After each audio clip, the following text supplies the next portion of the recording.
అములు బకసీస్ అములు నిసాను అములు కరము అములు ఫర్మాను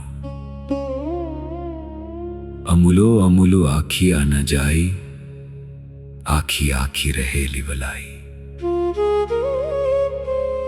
पहली बात कि वो अमूल्य है, उसका सभी कुछ अमूल्य है। मूल्य आंकने का कोई उपाय भी नहीं है, क्योंकि ना तो कोई बांट है जिससे हम उसे तौल सकें, न कोई मापदंड है जिससे हम उसे माप सकें। कोई उपाय ही नहीं है जिससे हम अंदाज लगा सकें कि वह कितना है, क्या है, कहां तक फैला हुआ है। और जो भी उसको मापने जाता है धीरे धीरे पाता है सारे मापदंड टूट जाते हैं, सब तराजुएं गिर जाती हैं। न केवल मापदंड टूटते हैं वरन माप करने वाला मन भी टूट जाता है।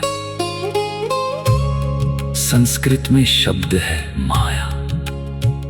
माया उसी धातु से बना है जिससे माप, और अंग्रेजी का मेजर शब्द भी उसी से बना है जिससे माप। फ्रेंच का मीटर शब्द भी उसी से बना है जिससे माप, और अंग्रेजी का मैटर शब्द भी उसी से बना है जिससे माप। जिससे माया बना है उसी से मैटर, उसी से मेजर, उसी से माप। बड़ा महत्वपूर्ण शब्द है माया। माया का अर्थ है जो मापा जा सके, जिसको हम तौल सके, जिसकी नाप हो सके, और जिसे हम न तौल सके वही ब्रह्म है। तो जो तुम तौल लो समझ लेना कि माया है। जिसका मूल्य तुम आंक लो समझ लेना कि माया है। जिसकी परिभाषा तुम कर लो समझ लेना कि माया है। जिसकी परिभाषा ना हो सके, जिसको तुम तौलो खुद थक जाओ और ना तौला जा सके।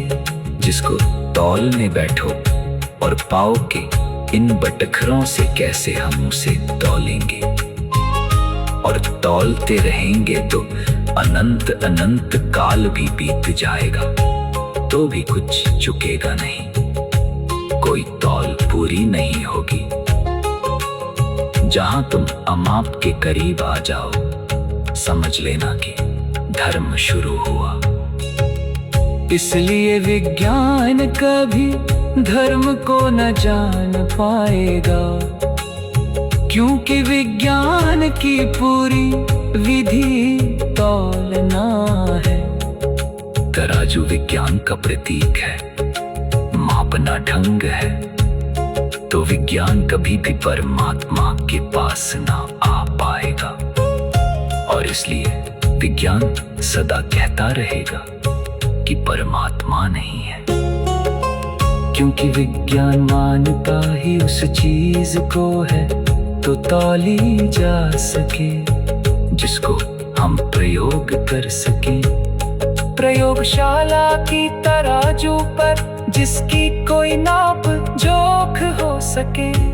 मार्क्स ने कहा है कि अगर परमात्मा प्रयोगशाला में प्रकट हो सके तो ही मैं मानूंगा, लेकिन अगर परमात्मा प्रयोगशाला में प्रकट हो जाए तो वो परमात्मा ही ना होगा। क्या तुम्हें प्रतीत नहीं होता कि कुछ अमाप हमारे चारों तरफ है? माप के भीतर भी छिपा है एक फूल है।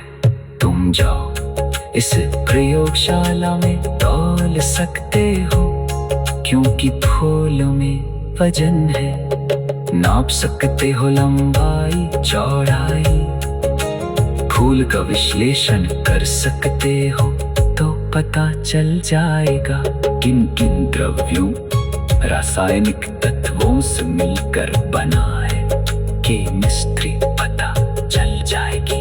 लेकिन एक चीज फूल में अमाप है, वो सौंदर्य है। तुम सब तौल लोगे और जब तुम फूल का सारा एनालिसिस, सारा विश्लेषण कर चुकोगे, तो अचानक पाओगे कि फूल तो खो चुका है।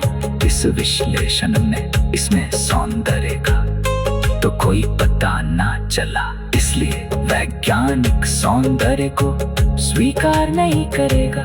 और बड़े आश्चर्य की बात है कि फूल को देखकर जो पहला भाव तुम्हारे मन में उठता है, वो सौंदर्य का है। और वही विज्ञान में खो जाता है। विज्ञान में जो चीज नष्ट हो जाती है, वही पहली चीज है जो तुम्हें प्रतीत होती है। फूल को देखकर जो पहला अंतर्भाव, जो पहली दूर में उठती है जीवन में, जो भीतर की चेतना में पहला प्रतिबिंब पड़ता है, वो सौंदर्य का है। अनबोला भीतर एक भाव जगता है, एक बादल भीतर घेर लेता है। सौंदर्य का वही विज्ञान की पकड़ में खो जाता है।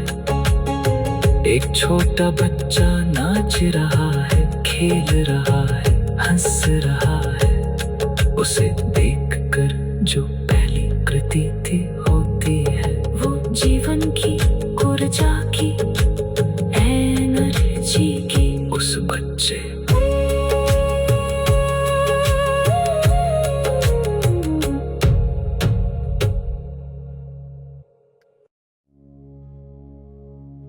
नानक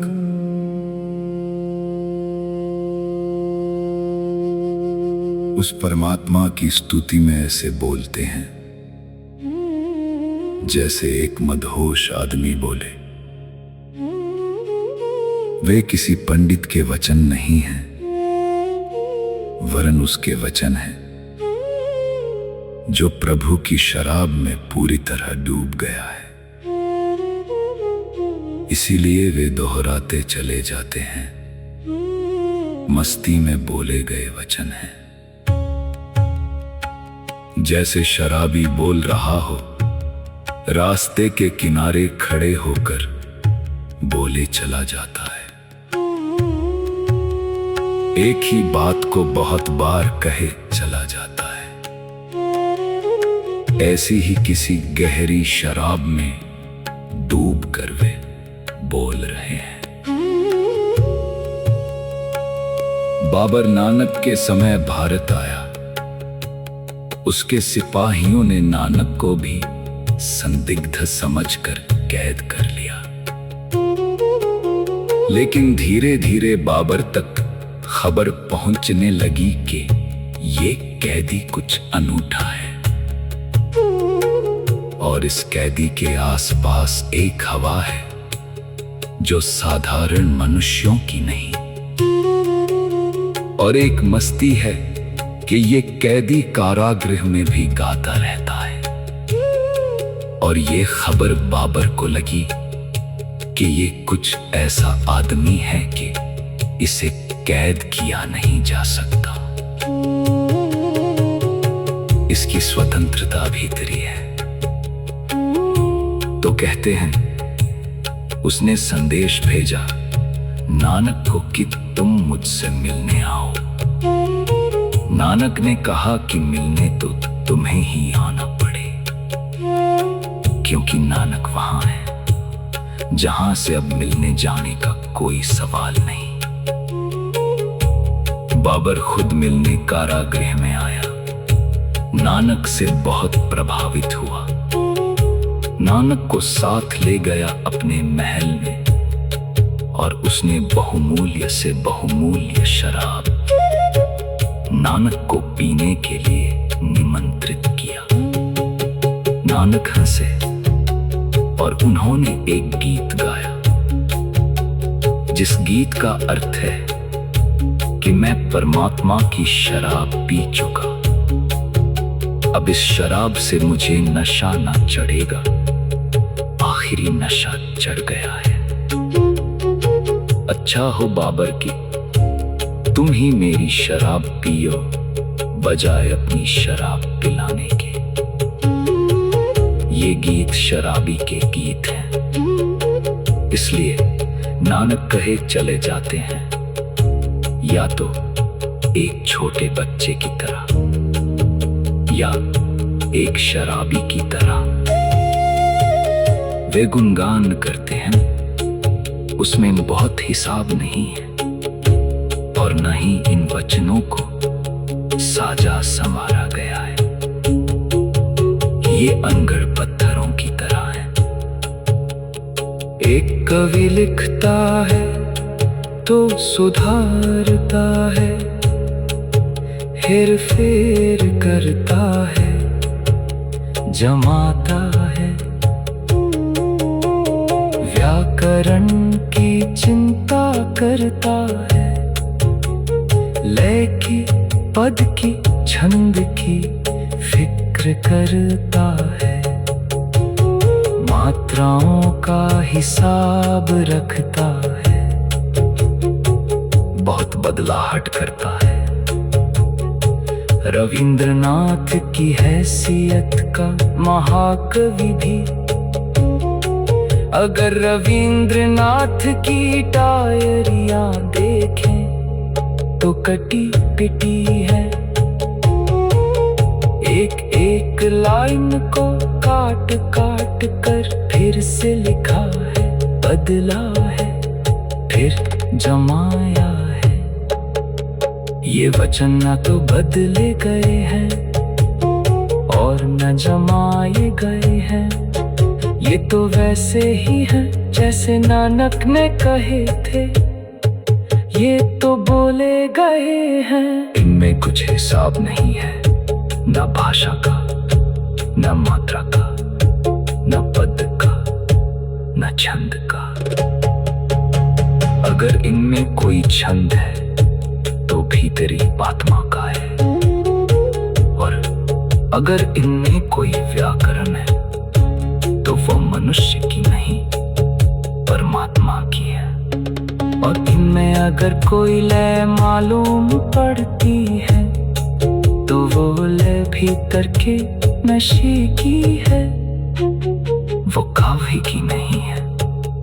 इसलिए तो नानक कहे जाते हैं, जब भी उनसे कोई पूछता तो वे गाकर ही जवाब देते थे।